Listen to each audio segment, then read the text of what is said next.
জুলাইখা আগের তাফসীরে আলোচনা শুনেছেন। জুলাইখা তার স্বামীর কাছে বিচার দিল, মা জাযাউ মান আরাদা বিআহলিকা সুআন ইল্লা আইয়ুসজানা আও আযাবুন আলীম। জুলাইখা স্বামীকে ডাক দিয়া কয়, স্বামী, যেই ছেলেটা তোমার ঘরে থেকে আমার লালন পালনে বড় হয়ে আমার সঙ্গে খারাপ ইচ্ছা করতে পারে, তার শাস্তিটা কি হওয়া দরকার? ইল্লা আইয়ুসজানা আও আযাবুন আলীম। জেলখানায় দিয়ে দেন, তারে রাখেন না, জেলখানায় বন্দী করেন, অথবা কঠিন শাস্তি। ম্যাডামের কথা শুনে মিশরের বাদশা রায়্যান ইবনুল ওয়ালিদ হযরত ইউসুফকে জেলখানায় বন্দী করে ফেললেন। একদিন নয়, 2 দিন নয়, দীর্ঘ 60 বছর আল্লাহর নবী ইউসুফকে নির্দোষে বিনা দোষে বন্দী করে রাখছে। পাশাপাশি তার 2 জন খাদেম, আগের তাফসীরের মধ্যে আলোচনা শুনলাম, 2 জন খাদেমকেও জেলখানায় দিয়েছে। একজন হলো তাকে শরাব পান করা, আরেকজন ছিল তার বাবুর্চি। 2 জনকে জেলখানায় দিয়েছিলেন। জেলখানার মধ্যে ইউসুফের সঙ্গে দেখা। হযরত ইউসুফ পয়গম্বর জেলখানার ভিতরে এমন পরিবেশ কায়েম করেছিলেন, গোটা জেলখানাটা একটা ইবাদতখানা হয়ে গেছে। জেলখানার কয়েদিরা, জেলখানার বন্দীরা ইউসুফ পয়গম্বরের সুন্দর আখলাক দেখে, ইউসুফ পয়গম্বরের সুন্দর চরিত্র দেখে সবার মধ্যে পরিবর্তন চলে আসছে। জেলখানায় বসে বসে যারাই যে স্বপ্ন দেখতো, হযরত ইউসুফ সুন্দর সুন্দর বিশ্লেষণ করে দিতেন, দাবির করে দিতেন। আল্লাহ তাকে যোগ্যতা দিয়েছিলেন। এই অবস্থাটা যখন দেখলাম, হযরত ইউসুফ বলে দিলেন, তোমাদের 2 জনের একজনের ফাঁসি হয়ে যাবে, আরেকজন মুক্তি পেয়ে বাদশার খেদমতে চলে যাবে, বাবুর্চির ফাঁসি হয়ে যাবে, আর তুমি যে শরাব পান করাইতা তোমার মুক্তি হয়ে যাবে। এরা 2 জন চলে আসছে। আর ইউসুফ পয়গম্বর বলে দিয়েছিলেন, কখনো যদি সময় হয়, কখনো যদি সুযোগ হয়, আমি মাজলুমের কথাটা বাদশাকে বইল। আমার তো কোনো দোষ নাই, আমি তো বেকসুর, আমার কোনো অপরাধ নাই। বাদশা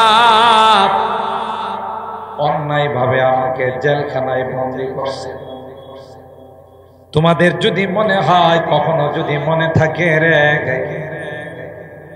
বাদশার কাছে আমি ইউসুফের দরখাস্তটা দিও।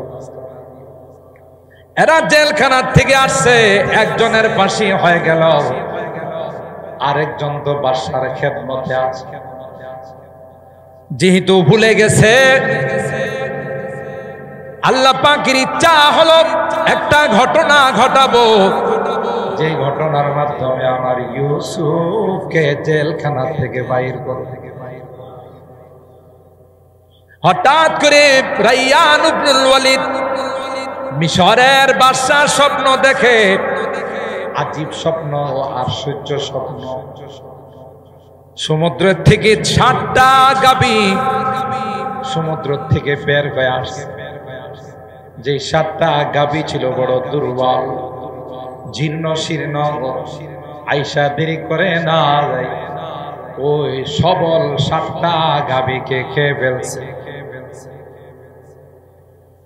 আরেক স্বপ্ন দেখল যে তরুতাজা ধানের শীষ ধানের ছড়া, এগুলোকে দেখা গেল শুকনা 7টা ধানের ছড়া, ধানের শীষ, ওই সবুজ গুলো তাজা গুলো রে খায়া ফেলাইছে। বাদশাহ দেরি করে নাই, তখনকার সময়ের গণক যারা ছিল, যারা স্বপ্নের বিশ্লেষণ করত, যারা বিভিন্ন ভাবে স্বপ্নের ব্যাখ্যা দিত, ওই গণকদেরকে আহ্বান করলো, আমি কি স্বপ্ন দেখলাম এটা বুঝতে পারি না।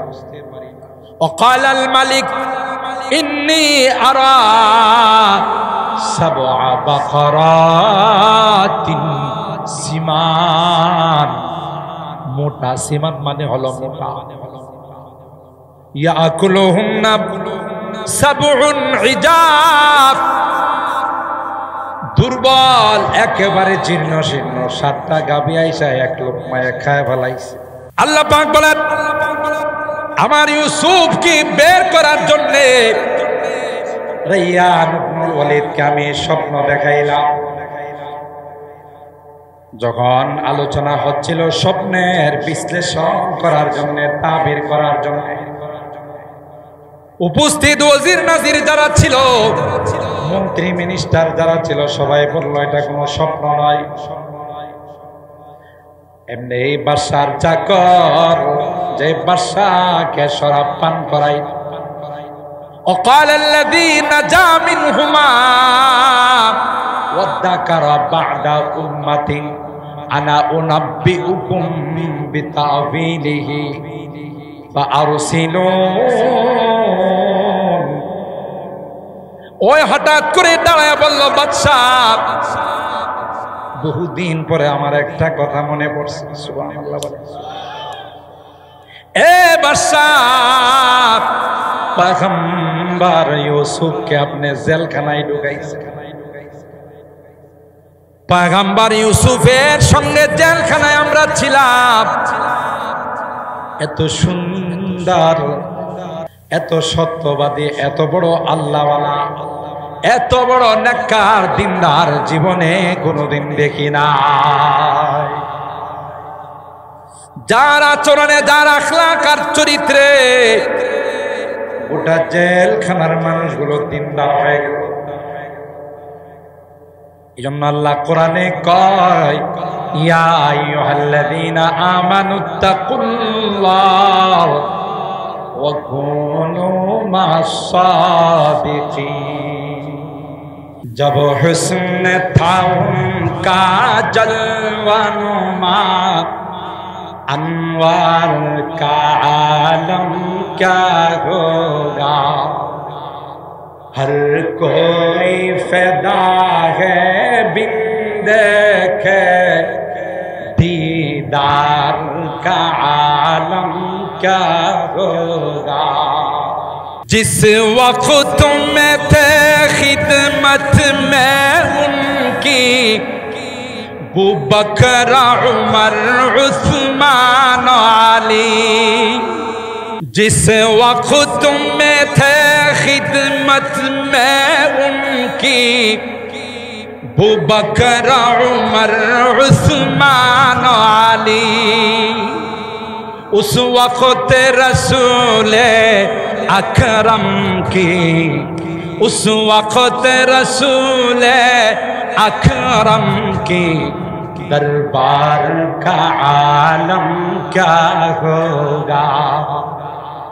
जब हुस्न था उनका जलवानुमा, अनवार का आलम क्या होगा। हर कोई फिदा है बिन देखे, दीदार का आलम क्या होगा। अल्लाह আকবার বলেন। আল্লাহর হাবিব খন্দকের যুদ্ধে গেলেন, খন্দকের কূপ খনন করার জন্য। কূপ খনন করতে করতে, খন্দক খনন করতে করতে আসরের নামাজের টাইম চলে যাচ্ছে, সূর্য মামা ডুবে যাচ্ছে। সূর্যরে ডাক দেয়া কয়, সূর্য জানিস না যুদ্ধের জন্য কাজ কর, তুই যাবি না, ওখানে দাঁড়িয়ে থাক যতক্ষণ পর্যন্ত আসরের নামাজ আদায় না হবে, ততক্ষণ পর্যন্ত তোর যাওয়ার পারমিশন না। चाहे तू इशारों से अपने काया ही पलट दे दुनिया की, चाहे तू इशारों से अपने काया ही पलट दे दुनिया की, ये शान है खिदमतगारों की, ये शान है खिदमतगारों की, सरदार का आलम क्या होगा, सरदार का आलम क्या होगा, जब हुस्न था उनका जलवानुमा, अनवार का आलम क्या होगा, हर कोई फैदा है बिन देखे। আমরা তো ছাত্র যখন এখানে তাফসীর পড়ে, আমার মনে আছে 15 দিন না, প্রথম মতো 10 দিনের তাফসীর ছিল, প্রথমে বাড়াইছে 5 দিন, 15 দিন বিসমিল্লাহ যখন তাফসীর করতেছি, ঠিক না? এবার কমিটি পরামর্শ করে আরো 5 দিন, 20 দিন পরামর্শ করে আরো 5 দিন, 25 দিন, তাও বিসমিল্লাহর বা শেষ করতে পারে নাই। কি এলেমের সাগর ছিল এই মানুষটার ভিতরে, আল্লাহ কি দিয়েছিলেন, আর কত বড় মাপের আল্লাহর ওলি ছিলেন। স্বাধীনতার সময় তার ছোট ছেলের কাছ থেকে আমি শুনছি সরাসরি, আব্দুল কাইম সাহেব, তিনি বলেন আব্বাকে নিয়ে গেছে ঘর থেকে, এ তো ভ্রান্ত মুক্তিযোদ্ধা, সবাই তো খারাপ না, কিছু পথভ্রষ্ট মুক্তিযোদ্ধা, এরা নিয়ে গেছে ওনারে রাজাকার বলে, ঠিক না? আল্লাহর কি কুদরত, রাজাকার এখন বলাটা এমন দাফন হয়েছে, কিয়ামতের আগ পর্যন্ত আর রাজাকার কেউ বলবে না, দাফন হয়ে গেছে, কিছু হলেই রাজাকার। আর আমার এই বাচ্চা কাচ্চাগুলো এমন স্লোগান দিছে, চাইতে আসলাম অধিকার, হয়ে গেলাম রাজাকার। কথা কোন ঠিক কিনা? আল্লাহ কুদরতি ভাবে এটা দাফন করছে। আমাদের আকাবেরদেরকে রাজাকার, দুষ্কৃত সবাই না, আমি কিন্তু সবাইরে বলতেছি, কিছু দুষ্কৃত যাদের উদ্দেশ্য খারাপ। বড় রাজাকার মুফাসসির সাহেব, কোনো কথা নাই, তাকে ধরে নিয়ে আসছে ঘরের থেকে, বাড়ির যে ভাদুঘরের যে রুটটা বিজেশ্বরের দিকে গেছে, বিয়াল্লিশ্বরের দিকে গেছে, এই রোডের এই পাশে নিয়ে আসছে, কোনো কথা নাই, সুজা বন্দুক ওনার সিনার মধ্যে লাগাইছে। আব্দুল কাইম সাহেব বলতেছেন, আমি তো ছোট, আমার অন্যান্য ভাইরা তো বড়, আমি সুজা মাটিতে গড়াগড়ি করে কান্না শুরু করে, আব্বা বুধ আর নাই, কিন্তু আসমানের মালিক কই কান্দিস না, কান্দিস না, রাইফেল আমার গোলাম, সুবহানাল্লাহ কন। हर के तरसद az haq taqwa gazid, हर के तरसद az haq taqwa gazid, तरसद az vai jinno insa har ke bhi। আল্লামা শেখ সাদি রহমাতুল্লাহি আলাইহি বলেন, যার ভিতরে আল্লাহর ভয় আছে, গোটা বিশ্ব তাকে ভয় করে চলে। কিতাবের মধ্যে ঘটনা পাওয়া যায়, একজন ব্যক্তি আল্লাহর ওলির কাছে মুরিদ হওয়ার জন্য গেলেন,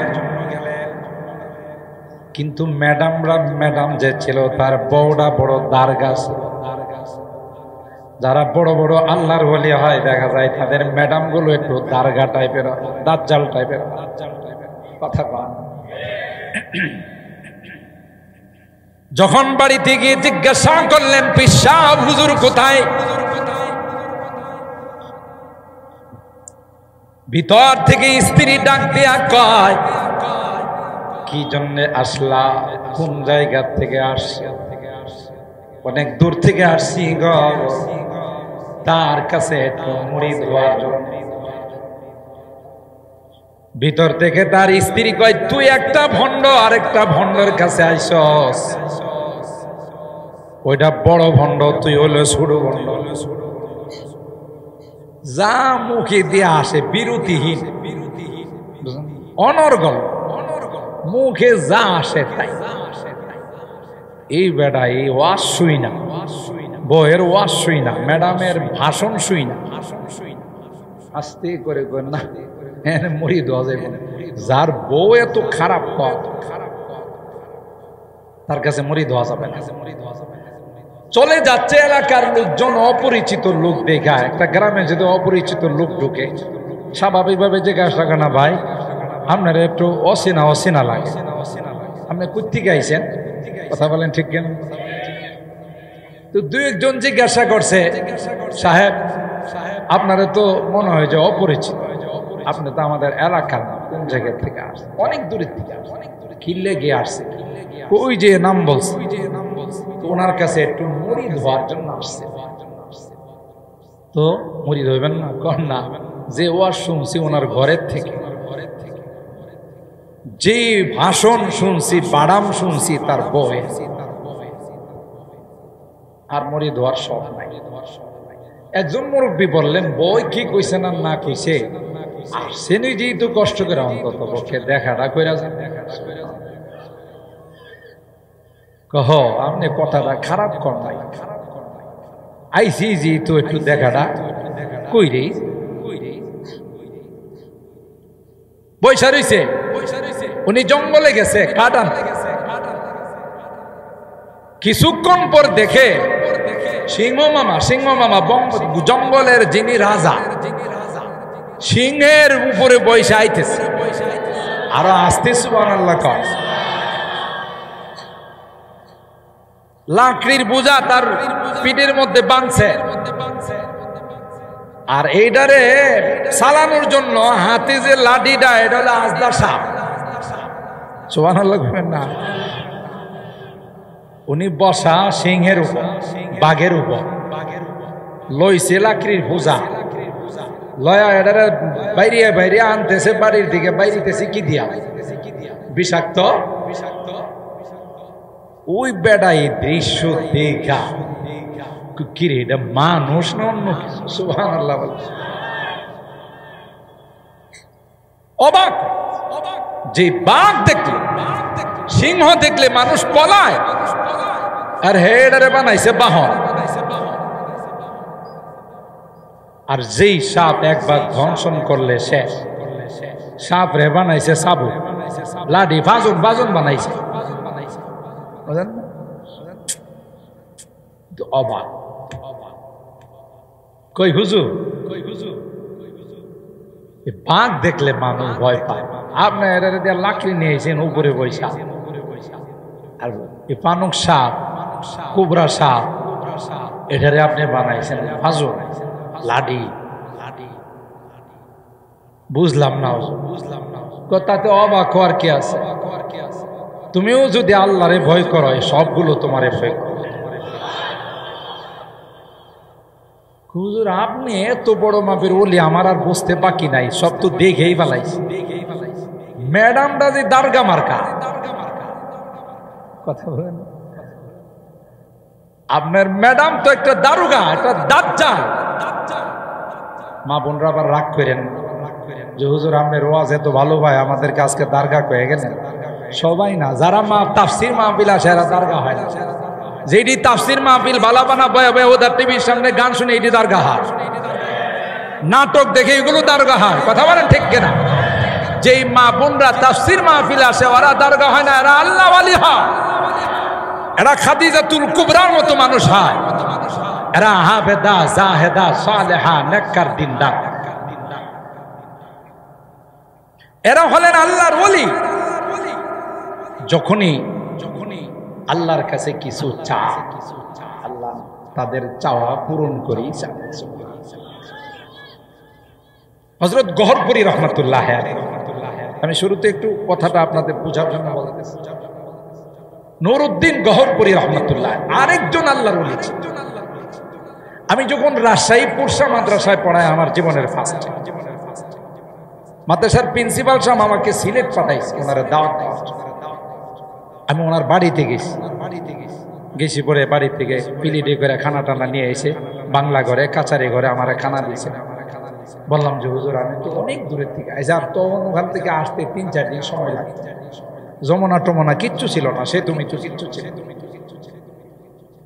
তো হুজুর আমাদের একটা বড় মাদ্রাসা, তখনই 1500-2000 ছাত্র, অনেক বড় একটা মাদ্রাসা। এখানকার সবাই চাইতেছে আপনি একটু বরকত দিয়ে আসবেন। দাওয়াত কবুল করছে যে আপনি এত দূরের থেকে আসছেন, আপনার দাওয়াত কবুল। আমি বললাম হুজুর তাহলে সিলেট থেকে আপনি ঢাকা বিমানে চলে যায়, ঢাকার থেকে আবার বিমানে রাজশাহী যাইবেন, ওখানে আমরা গাড়ি নিয়ে দাঁড়াই থাকি।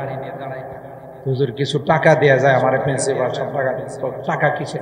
বিমানে গেলে কি টাকা লাগে? আজীব, আমি শুনে অবাক।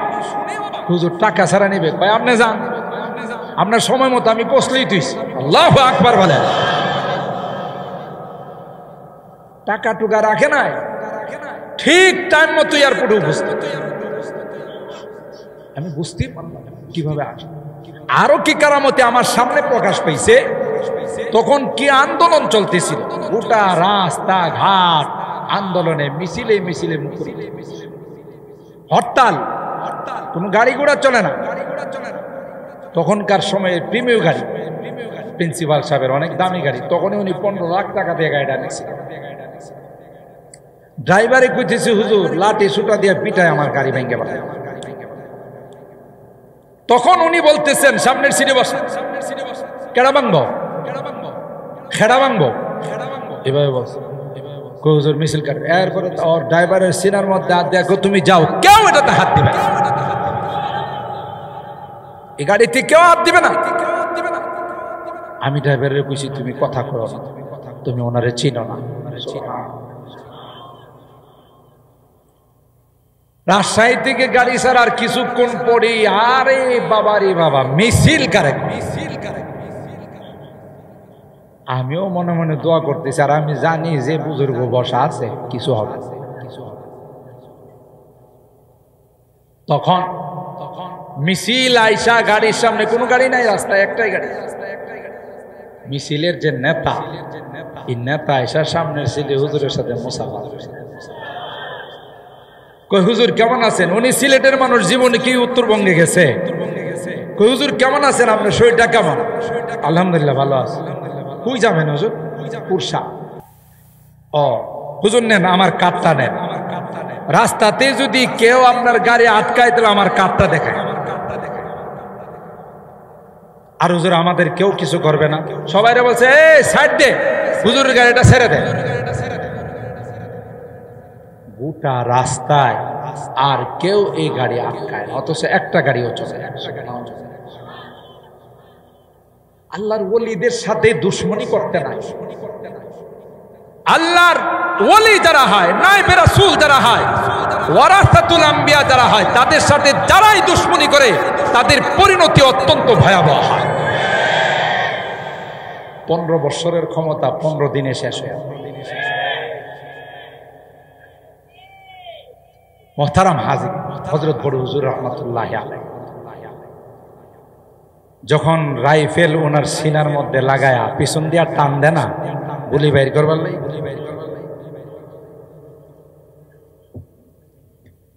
কের কের কের কের আওয়াজ করতেছে। ওনার সাহেবজাদা বলেন কাছে গেলাম, কের কের কের কের আওয়াজ করতেছে, কিন্তু গুলি বাইরো না, গুলি বাইরো না। গুলি রেখে নিষেধ করছে। আল্লাহ কয় সাবধান, কার বুকে লাগবে, এটা আমার ওলি, গুলি বাইরো না। আল্লাহু আকবার।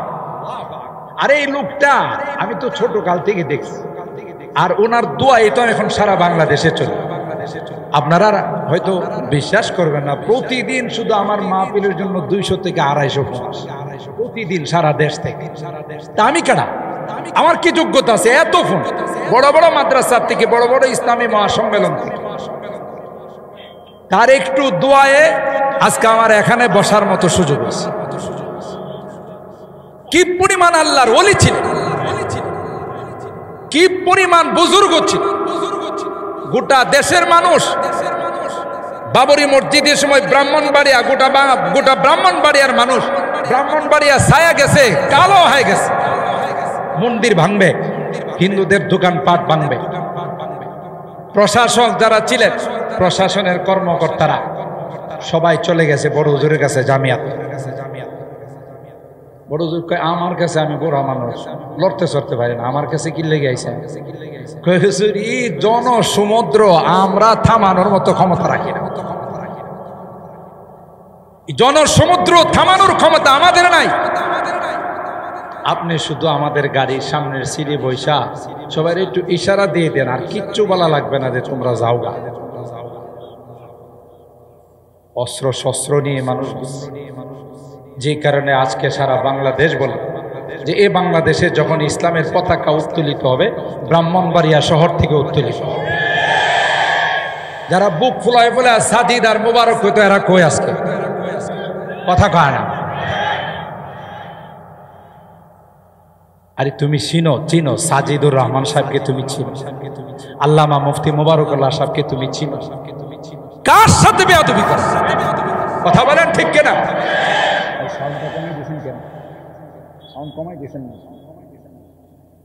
কার সাথে বেয়াদবি করছে? যারাই অতীতে আল্লাহর ওলিদের সঙ্গে, নায়েবে রাসূলদের সঙ্গে বেয়াদবি করছে, একটারও পরিণতি ভালো হয় না। তুমি কারা? তুমি তোমার চেয়ে কত পাওয়ারফুল ব্যক্তি, আল্লাহর ওলিদের সঙ্গে বেয়াদবি, ঠিক কিনা বলেন? সেই রাইসুল মুফাসসিরিনের ছাত্র আমরা, কথা বলেন ঠিক কিনা? সেই আল্লাহর ওলি বড় হুজুরের ছাত্র আমরা। এই সুইলপুরের মানুষ যারা, আপনারা জানেন একটার সময় সুইলপুরের অনেক মানুষ নামাজ কে জিনিস বুঝতো না, ঠিক কিনা বলেন? 1 বছর তাফসীরের পরে এমন প্রভাব পড়ছে, আমরা দেখছি অনেক মুরব্বীরা যারা সর্দারি করতেন, বিভিন্ন দরবার সালিশে প্রধান ভূমিকা পালন করতেন, এদের চেহারার মধ্যে সুন্দর দাড়ি চলে আসছে। 5 ওয়াক্ত নামাজ জামাতের সাথে পড়ছে। কেমন পাওয়ার ছিল তাদের এক একটা কথার, সুবহানাল্লাহ। হযরত শেখ বাগা রহমাতুল্লাহ আলাইহি লাঠি উঠায়া 3 বার বলার পর এমন মুষলধার বৃষ্টি শুরু হয়ে গেছে। সবাইরে বলছে কেউ যাবেন না, এটা রহমতের বৃষ্টি। সবাই ভিজে, কাপড় চোপড় ভিজায়া হাঁটু পানি নিয়ে বাড়িতে ফেরত আসছে, ঠিক কিনা বলেন? আল্লাহর ওলিদের সংস্রবে একটু সময় যাইতে পারবে অনেক দামি হয়, অনেক দামি। وقال الملك إني أرى 7 بقرات سمان يأكلهن 7 عجاب و7 سنبلات خضر وأخرى يابسات। سيدنا حضرت ইউসুফ আলা নবিয়িনা আলাইহিস সালাত নির্দোষ, তার কোনো দোষ নাই, কিন্তু আল্লাহর নবীকে জেলখানায় বন্দী করা হয়, ঠিক কিনা বলেন? জুলাইখা, আগের তাফসীরে আলোচনা শুনেছেন, জুলাইখা তার স্বামীর কাছে বিচার দিল, মা জাযাউ মান আরাদা বিআহলিকা সুআন ইল্লা আইয়ুসজানা আও আযাবুন আলীম। জুলাইখা স্বামীকে ডাক দিয়া কয়, স্বামী, যেই ছেলেটা তোমার ঘরে থেকে আমার লালন পালনে বড় হয়ে আমার সঙ্গে খারাপ ইচ্ছা করতে পারে, তার শাস্তিটা কি হওয়া দরকার? ইল্লা আইয়ুসজানা আও আযাবুন আলী। জেলখানায় দিয়ে দেন, তারে রাইখেন না, জেলখানায় বন্দি করেন অথবা কঠিন শাস্তি। ম্যাডামের কথা শুনে মিশরের বাদশা রাইয়ান ইবনুল ওয়ালিদ হযরত ইউসুফকে জেলখানায় বন্দি করে ফেললেন। একদিন নয়, 2 দিন নয়, দীর্ঘ 60 বছর আল্লাহর নবী ইউসুফকে নির্দোষে বিনা দোষে বন্দি করে রাখছে। পাশাপাশি তার 2 জন খাদেম, আগের তাফসীরের মধ্যে আলোচনা শুনলাম, 2 জন খাদেমকেও জেলখানায় দিয়েছে। একজন হলো তাকে শরাব পান করা, আরেকজন ছিল তার বাবুর্চি। 2 জনকে জেলখানায় দিয়েছিলেন। জেলখানার মধ্যে ইউসুফের সঙ্গে দেখা। হযরত ইউসুফ পয়গম্বর জেলখানার ভিতরে এমন পরিবেশ কায়েম করেছিলেন, গোটা জেলখানাটা একটা ইবাদতখানা হয়ে গেছে। জেলখানার কয়েদিরা, জেলখানার বন্দীরা ইউসুফ পয়গম্বরের সুন্দর আখলাক দেখে, ইউসুফ পয়গম্বরের সুন্দর চরিত্র দেখে সবার মধ্যে পরিবর্তন চলে আসছে। জেলখানায় বসে বসে যারাই যে স্বপ্ন দেখত, হযরত ইউসুফ সুন্দর সুন্দর বিশ্লেষণ করে দিতেন, দাবির করে দিতেন। আল্লাহ তাকে যোগ্যতা দিয়েছিলেন। এই অবস্থাটা যখন দেখলাম, হযরত ইউসুফ বলে দিলেন, তোমাদের 2 জনের একজনের ফাঁসি হয়ে যাবে, আরেকজন মুক্তি পেয়ে বাদশার খেদমতে চলে যাবে, বাবুর্চির ফাঁসি হয়ে যাবে, আর তুমি যে শরাব পান করাইতা তোমার মুক্তি হয়ে যাবে। এরা 2 জন চলে আসছে, আর ইউসুফ পয়গম্বর বলে দিয়েছিলেন, কখনো যদি সময় হয়, কখনো যদি সুযোগ হয়, আমি মাজলুমের কথাটা বাদশাকে বইল। আমার তো কোনো দোষ নাই, আমি তো বেকসুর, আমার কোনো অপরাধ নাই, বাদশা অন্যায় ভাবে আমাকে জেলখানায় বন্দী করছে। তোমাদের যদি মনে হয়, কখনো যদি মনে থাকে রে, বাদশার কাছে আমি ইউসুফের দরখাস্তটা দিও। এরা জেলখানার থেকে আসছে, একজনের ফাঁসি হয়ে গেল, আরেকজন তো বাদশার খেদমতে আছে। যেহেতু ভুলে গেছে, আল্লাহ পাকের ইচ্ছা হলো একটা ঘটনা ঘটাবো, যে ঘটনার মাধ্যমে আমার ইউসুফকে জেলখানা থেকে বাইর করব। হঠাৎ করে রাইয়ান ইবনুল ওয়ালিদ মিশরের বাদশার স্বপ্ন দেখে, আজীব স্বপ্ন, আশ্চর্য স্বপ্ন। সমুদ্রের থেকে 60টা গাভী সমুদ্র থেকে বের হয়ে আসছে। যে 7টা গাভী ছিল বড় দুর্বল, জীর্ণ শীর্ণ, আইসা দেরি করে না, ওই সবল 7টা গাভীকে খেয়ে ফেলছে। আরেক স্বপ্ন দেখল যে তরুতাজা ধানের শীষ, ধানের ছড়া, এগুলোকে দেখা গেল শুকনা 7টা ধানের ছড়া, ধানের শীষ, ওই সবুজ গুলো তাজা গুলো রে খায়া ফেলাইছে। বাদশা দেরি করে নাই, তখনকার সময়ের গণক যারা ছিল, যারা স্বপ্নের বিশ্লেষণ, যারা বিভিন্ন ভাবে স্বপ্নের ব্যাখ্যা দিতে, ওই গণকদেরকে আহ্বান করল, আমি কি স্বপ্ন দেখলাম এটা বুঝতে পারি না। وقال الملك إني أرى 7 بقرات سمان। মোটা সিমান মানে হলো মোটা, ইয়াকুলুহুন্না সাবউন ইজাব, দুর্বল একেবারে জীর্ণ শীর্ণ 7টা গাভী আইসা এক লোকমায় খায় ফেলাইছে। আসলে তো লজিক বলে কি আছে বলে, দুর্বল ডিরে কে খাইব? সবল দিকে শক্তিশালী যেগুলো এগুলো খাইব কাকে? দুর্বল। কিন্তু দেখছে বিষয়টা উল্টা।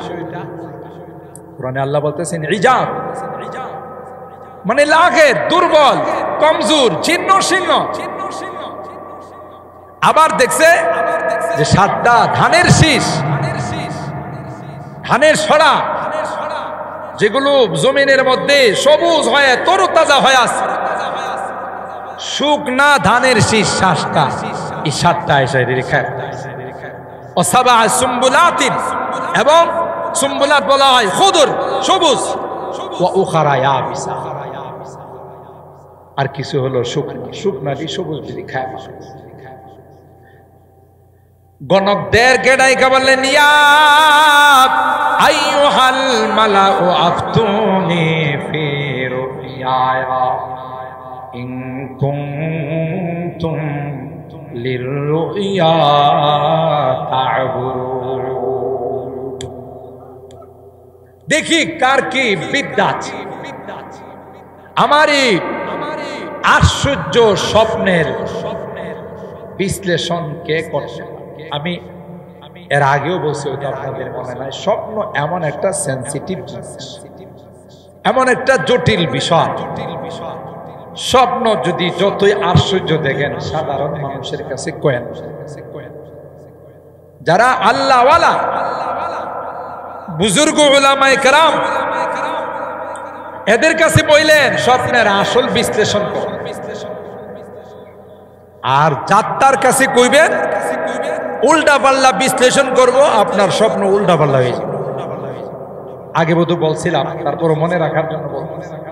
একজন গর্ভবতী মহিলা, পেটে বাচ্চা, একদিন স্বপ্ন দেখে পুকুরে গিয়া পুকুরের পানি সব খায়া ফেলাইছে।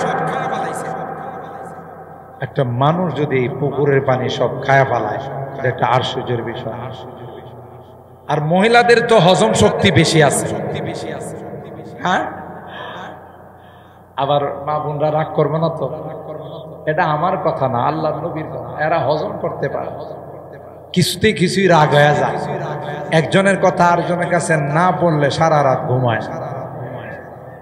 পুরুষের হজম শক্তি আছে, পুরুষে এমনও কথা আছে আজীবন যুগ যুগ ধরে হজম করে রাখে, কয় না। অনেক সময় মুরব্বীরা কয়, দেখ আজকে একটা কথা কইছি মনে কই নাই, আজকে কথা কয় না। হজমের শক্তি আছে, তুলনায় নারীদের হজম শক্তিটা।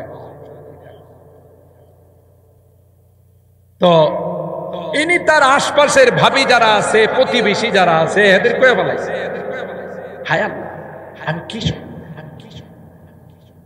এক পুকুরের পানি সব আমি খায়া বলাইছি। আর মনে করেন যাদের কাছে কইছে হেরাও তো এটার বিশ্লেষণ করার জন্য, তাবির জন্য এক পায়ে দাঁড়ায় রয়েছে। হারে সর্বনাশ, এই পানি ভাই কই থাকবো, তোর বাচ্চাটাই ভাই কই থাকবো, বাচ্চাটাও তো মারা গেছে। মানে এত পানির মধ্যে বাচ্চা তো হাবুডুবু খায়, কি করবো? এটা হলো সহজ বিশ্লেষণ। আল্লাহর কে কুদরতি কারিশমা। বাচ্চা যখন জন্ম নিছে, মরা বাচ্চা, সুবহানাল্লাহ। স্বপ্নের বিশ্লেষণ আল্লাহর নবীও। ফজর নামাজ পড়া, বুখারী শরীফের হাদিস, ফজর নামাজ পড়ে মুসল্লিদেরকে সামনে নিয়ে আল্লাহর নবী বলতেন, হাল রাআ মিনকুম আহাদুন রুয়ান আল-লাইলাতাল বারিহা। তোমরা কি কেউ গত রাতে কোনো স্বপ্ন দেখছো? দেখলে আমারে কও, আমি এটার বিশ্লেষণ। সুবহানাল্লাহ। আমার নবী তো ছিলেন সর্বদিক দিয়ে মুকাম্মাল, কথা বলেন ঠিক কিনা? হযরত ইউসুফ পয়গম্বর ছিলেন সুন্দর, স্বপ্নর বিশ্লেষণ করতে পারতেন। আর আমার নবীরে আল্লাহ এমন সৌন্দর্য দিয়েছিলেন, আকাশের তারকাও তার সামনে লজ্জা পায়, পূর্ণিমার চন্দ্রও লজ্জা পায়। সুবহানাল্লাহ বলেন। আল্লাহর হাবিব জিজ্ঞাসা করলে কেউ যদি কোনো স্বপ্নর কথা বলতেন সুন্দর বিশ্লেষণ করে দিতেন। একদিন জিজ্ঞাইছেন, জিজ্ঞাসা করার পর কেউ কোনো স্বপ্ন বলে না, তখন আল্লাহর হাবিব নিজের স্বপ্নটাই বলে, তোমরা কেউ স্বপ্ন দেখো না, আমি গোটা রাত্রে আজকে এক মিনিটও ঘুমাইতে পারি। ওই যে কই আমারে দুইজন আইসা লয়ে গেছে, ওই যে লম্বা স্বপ্ন, যে যারা সুদখোর তাদেরকে দেখছেন কি অবস্থায়, মিথ্যুক যারা তাদেরকে কি অবস্থায়, গোটা রাত্র আমাকে ঘোরায়া ঘোরায়া কোন গুনার কি শাস্তি হবে এটা আল্লাহ আমাকে জিব্রাইল আর মিকাইলের মাধ্যমে ঘোরায় ঘোরায় দেখাইছে। লম্বা হাদিস, আমি সেদিকে যাব। তাইলে এই যে বাচ্চাটা মারা গেল, পরিবার অবাক, স্বপ্নই বাকি দেখ, আর এই স্বপ্নের ফলাফলের কারণে কি আমার বাচ্চাটা মারা গেল। জামানা সবচাইতে একজন আল্লাহর ওলি ছিলেন, তার কাছে গিয়া বললেন যে হযরত আপনার কাছে আসছি, এই পেটে বাচ্চা থাকা অবস্থায় আমার স্ত্রী স্বপ্ন দেখছিলেন, সর্বনাশ করে ফেলেছে, সর্বনাশ করে ফেলেছে। এত বড় মাপের একজন সন্তান আল্লাহ তোমাকে দান করছিলেন, সে বিশ্ববিখ্যাত একজন আলেম, রাইসুল মুফাসসিরিনের মতো হতো, ফখরে বাংলার মতো হতো। এত বড় মাপের একটা আলেম সন্তান আল্লাহ তোমাকে দিয়েছিল। তোমার স্বপ্নটার বিশ্লেষণ ছিল পুকুর আর নদীর থেকে বিনদেশি দেশি জানা অজানা সবাই যেমন এটা থেকে উপকৃত হয়, ফায়দা হাসিল করে, তোমার সন্তানের কাছ থেকে দেশি বিদেশে সবাই উপকৃত। দেখছেন নি কোথাকার জিনিস কোথায় নিয়ে লাগাইছে। এই বেড়ারা মগার দল, বাদশার দরবারে যেটি আছে এটি তো শুধু তেল মারার তালে থাকে, বুঝেন না? রাজা বাদশাদের দরবারে যেগুলো থাকে এগুলো সব তেল মারার তালে থাকে। এক সময় আলেমদের মধ্যে দুই রকমের আলেম আছে, সব যে সঠিক তা দেখছেন না। এক সময় জান্নাতের টিকিট লয়ে লইয়া ঘুরতো, যারে মনে চায় জান্নাতের টিকিট দিয়ে দিত। এখন মানুষ জান্নাতের টিকিটের জন্য ওনার কাছে যায়, ওনারা আর খুঁজে পায়। এটি কি, এটি কি দরকারি আলেম না দরবারি আলেম? কথা বলেন, এটা তো দরবারি। তাইলে আলেমও কয় প্রকার হয়? দুই প্রকার হয়। কিছু থাকে দরকারি, কিছু থাকে দরবারি। দরবারে যা কয় হেটাই মানে, কথা বলেন ঠিক কেন? এক দরবারে আলেম, আমরা যখন দেওবন্দে পড়ি, নাম বলবো না, দেওবন্দ মাদ্রাসায় গেছে পরে ওখানকার আমাদের এক উস্তাদ আছে আব্দুল খালেক মাদ্রাসা, হযরতের কাছে আমরা সামাইলে তিরমিজি পড়ছি। তো উনি আমাদের দেশের সরকার সম্পর্কে জিজ্ঞাসা করছে যে আপনাদের দেশের সরকার কেমন, দেশটা কেমন চালাইতেছে। তখন এই দরবারে আলেম কইছে যে আমাদের দরকার, আমাদের দেশের যে নেত্রী আছে ওনার জীবনে কোনোদিন তাহাজ্জুদ কাজ হয় না, কথা পায় না, জীবনে কোনোদিন ফরজ নামাজ তো দূরের কথা, তাহাজ্জুদ কি হয় না। তখন আলেম ওলামাদের বিরূপ মন্তব্য ছিল। এই পরিস্থিতির কারণে উনি তাকে প্রশ্ন করছেন। তো এটা তো আমরা জানি না, ওনার রুমে বসে কথা হয়েছে। উনি আমাদের ক্লাসে আয়সা क्या तुम तो कहते हो वो अच्छी नहीं है, लेकिन तुम्हारे यहाँ से जबरदस्त एक आलिम आया, वो तो कहते कि जिंदगी में इनकी तहज्जुद को भी कज़ा नहीं हुई। আমাদের কি হুজুরের ক্লাসে বলতেছে, আমরা তখন বললাম যে কেডারে এটা, কে আইছে রে এরকমের বাটফার সিটা, কথা বলে। এই রকমের কিছু থাকে যেগুলো শুধু তেল মারার তালে থাকে, কথা বলেন ঠিক কিনা? বাস্তবতা বুঝতে দেয় না, শুধু পাম পট্টি দিতে থাকে। এগুলো কতগুলো মগা দরবারের মধ্যে আছে। যখন বললেন যে দেখি কার কি যোগ্যতা আছে, আমার এই স্বপ্নের বিশ্লেষণ করো, ব্যাখ্যা দাও, কি কই জানেন? ক্বালু আদগাসু আহলাম ওয়া মা নাহনু বিতাবিলিল আহলামি বিআলিমি। মাশা, এর একটা স্বপ্ন, ফালতু স্বপ্ন, ফালতু স্বপ্ন। মানুষ অনেক সময় মনে মনে যারা ভাবে এটা ঘুমাইলে দেখ, আপনার মনে এই জাতীয় কিছু, এটা বাস্তব স্বপ্নের প্রকার। আমি বলছিলাম আপনার কিছু স্বপ্ন আছে এগুলো অহিতুক, দিনে যা করে রাত্রে তাই করে। দিনে সারা দিন মাপামাপি করছে লাভেরে দুয়েরে, হ্যাঁ ঘুমায় করতেছে লাভেরে দুয়েরে, লাভেরে দুয়েরে। তো বউ আরে তুমি লাভেরে দুয়েরে আরে কি পাইছো? আমি তো বুঝতে পারতেছি না, আমি মনে করছি এন দোকানে মাল মাপতেছে। এটা হলো সারা দিন যা করে। আবার কিছু স্বপ্ন আছে শয়তানের পক্ষ থেকে বোবা ধরে, আজে বাজে জিনিস, ভয়ঙ্কর জিনিস স্বপ্ন দেখায়। আল্লাহ নবী বলেন এই জাতীয় স্বপ্ন দেখলে সজাগ যদি হয়ে যাও, বাম পাশে আউযু বিল্লাহ বলে পরে তুমি থুতু মারো, শয়তানের 14 গোষ্ঠী বলায়। আর আপনাদেরকে একটা তদবির বলে যায়, অনেক হুজুরদের কাছে গিয়ে বলেন রাত্রি ঘুমাইতে পারেন, বোবা ধরে আজে বাজে জিনিস স্বপ্ন দেখি।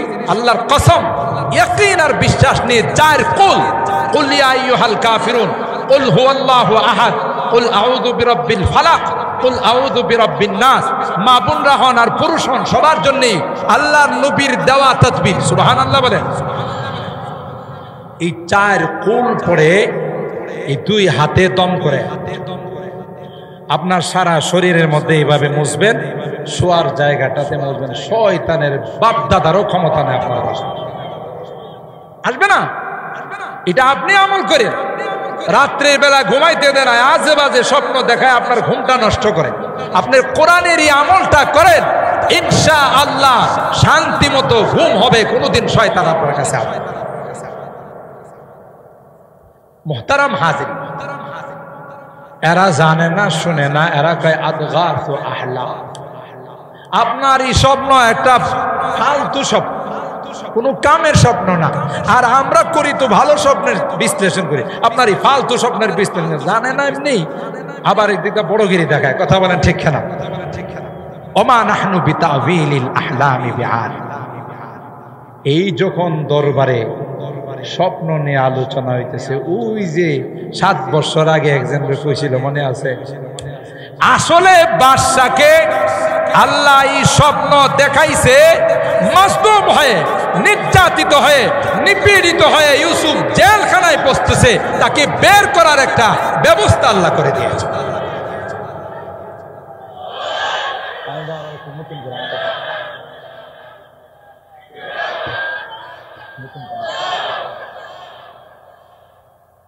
সম্মানিত সুধী, প্রেক্ষাপটের সাথে কিভাবে মিলে যায় দেখেন। হযরত উলামায়ে কেরাম, নায়েবে রাসূল কোন দলের পক্ষে বিপক্ষে কোনদিন কাজ করে। ইসলামের বিপক্ষে কেউ বলবে, সে যে হোক, সাথে সাথে প্রতিবাদ করার জন্য রাস্তায় নেমে। কারণ আল্লাহ নবী বলে গেছে যে এরা হলো ওয়ারাসাতুল আম্বিয়া, নবী নাই, নবীর কাজ তারা। কথা বলেন ঠিক কিনা? আল্লাহ পাক বলেন, আমার ইউসুফকে বের করার জন্য রাইয়ান ইবনুল ওয়ালিদকে আমি স্বপ্ন দেখাইলাম।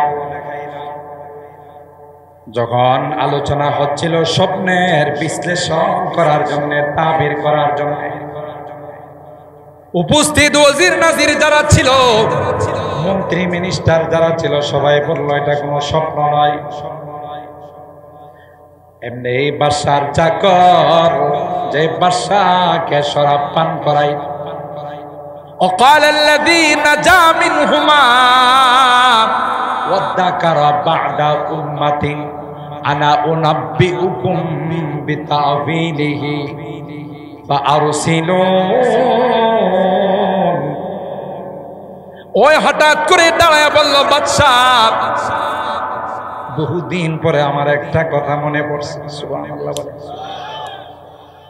এ বাদশাহ, পয়গম্বর ইউসুফকে আপনি জেলখানায় ঢুকাইছেন।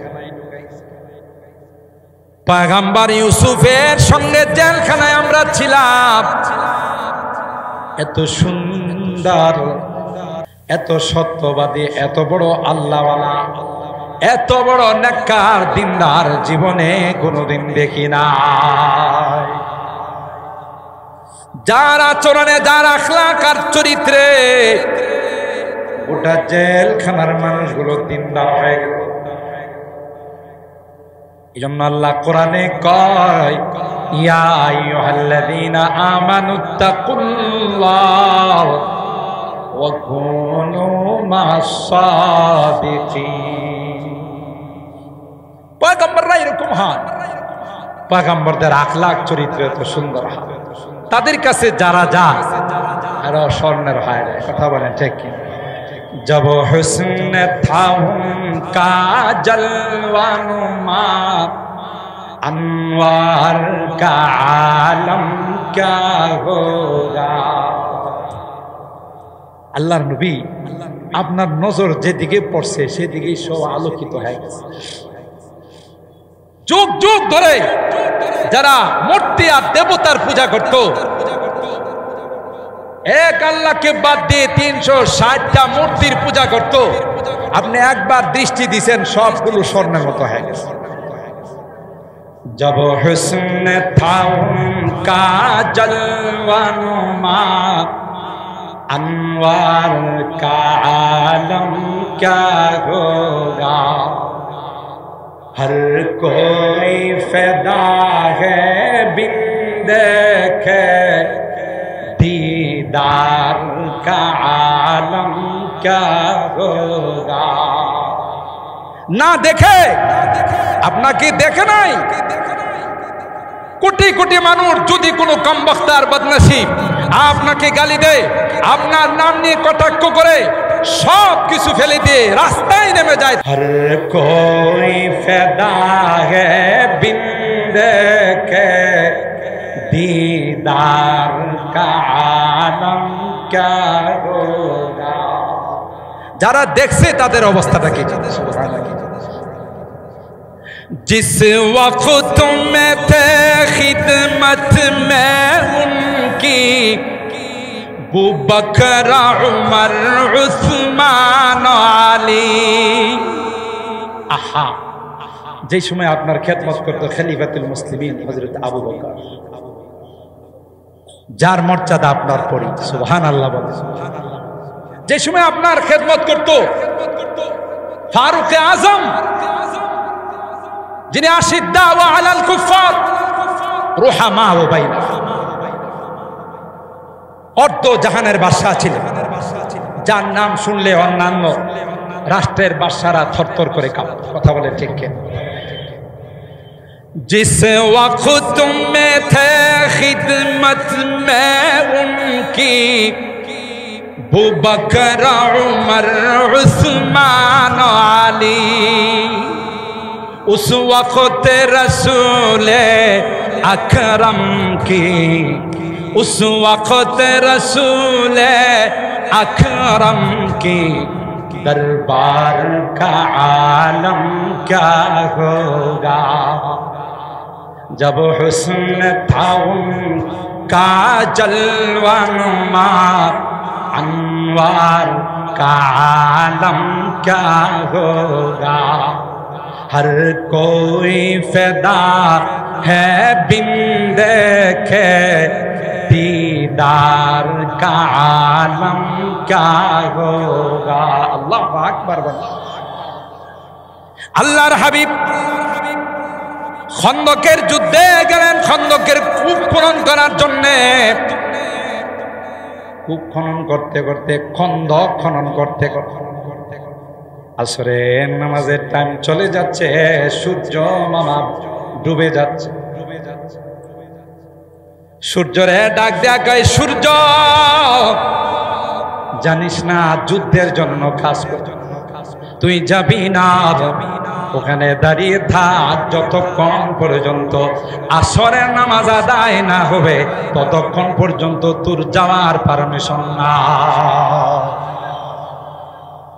চাহে তুই ইশারু সে আপনি কায়া হি পলট দে দুনিয়া কি। যার ইশারা পূর্ণিমার চন্দ্র দুই টুকরা হয়। সুবহানাল্লাহ। কে তিনি? সৈয়দুল আম্বিয়া ওয়াল মুরসালিন, ইমামুল আম্বিয়া ওয়াল মুরসালিন, সৈয়দুল কাওনাইন ওয়াস সাকালাইন, আমার আপনার নবী। সুবহানাল্লাহ, জোরে বল। चाहे तू इशारों से अपने काया ही पलट दे दुनिया की, ये शान है खिदमतगारों की, ये शान है खिदमतगारों की। सरदार का आलम क्या होगा, सरदार का आलम क्या होगा, जब हुस्न था उनका जलवानुमा, अनवार का आलम क्या होगा। हर कोई फ़िदा है बिन देखे